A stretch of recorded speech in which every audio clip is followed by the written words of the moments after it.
Menta kasingi ka Santorik Ubnai March aja Arpsan, Chief Minister Jong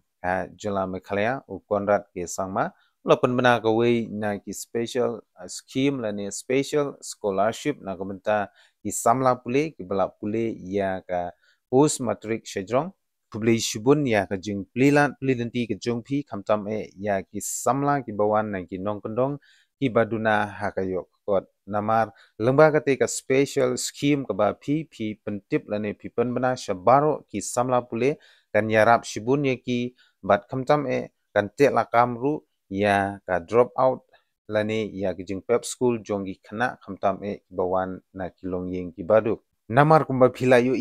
ki ding pen kyang haman la ki dong haman la ki liang ki mat kamtam ki samla pule hakabe de bat ki scholarship hakaba nagliang jong ka central government kamla ban release ya ki scholarship jong ki samla pule hakapor ka babyang nakata kadaw ki samla pule ki haban mi shakmat ki haban protest yala ka jong ka hok namar deling ba ka central government ka bala penslam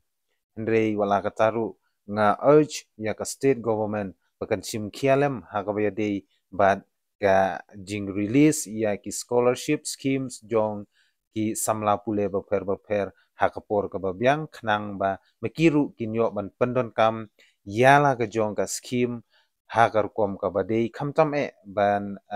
yaram na ka benta ka bai school ka bai kot bat kiwi ki jundon kam ha ka jing pule ki jongki dakaba ki ya ka ni ka CM scholarship scheme kaban sa sedang nadu mentau snem nga kermen ban nga nge ba kanum dei tang ka jing penbi ya ki samla pule lane ban wan ra ya ka kum ka we na ki political issue andre kermen ba kani ka budget ka bala launch menta ka singi long ba u CM ka bala ai kertengru ka CM scholarship scheme kan long ka jing yarap khamtam ya uduk usuk kliang jongpi ki samla pule ayu pidon badong halor kate ka riu hajar shisnem na kabanta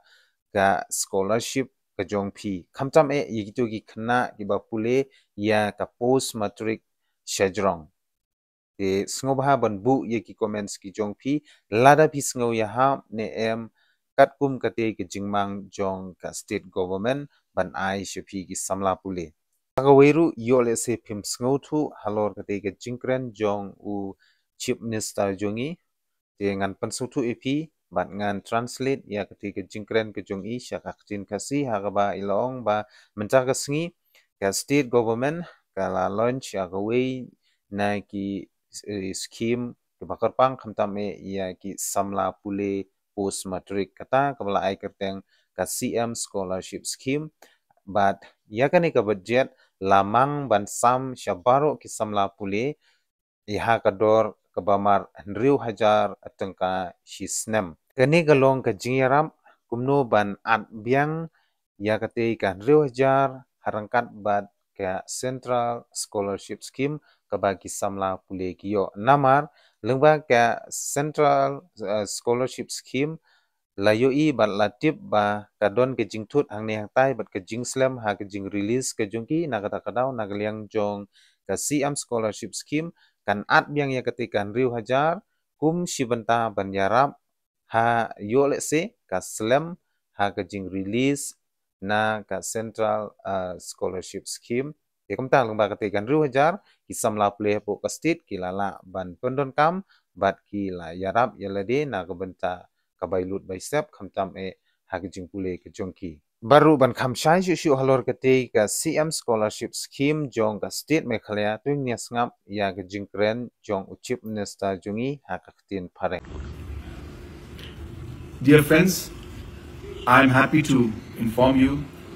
that today in the budget session I have announced a new scheme which is meant especially for our young students. It is called the CM Scholarship Scheme. This scheme is in addition to the central scholarship that you are receiving right now. Through this scheme, we will be providing 6,000 rupees per annum to all students pursuing post-matric courses. I also would like to clarify that there have been certain delays in the post-metric scholarship which you receive from central government. The delay is mostly because of the delay from the central government side in releasing the funds. We are doing our best to persuade Government of India to release these funds on time so that you can get it. But I hope you understand that this is not fully in our hands. But we will do our best to make sure that in the future, the central scholarship that you are supposed to get should be released on time. But in addition to that, as I mentioned, this new scheme is being launched, which will give 6,000 rupees extra to all students pursuing post-metric courses. I wish you all the very best. Thank you.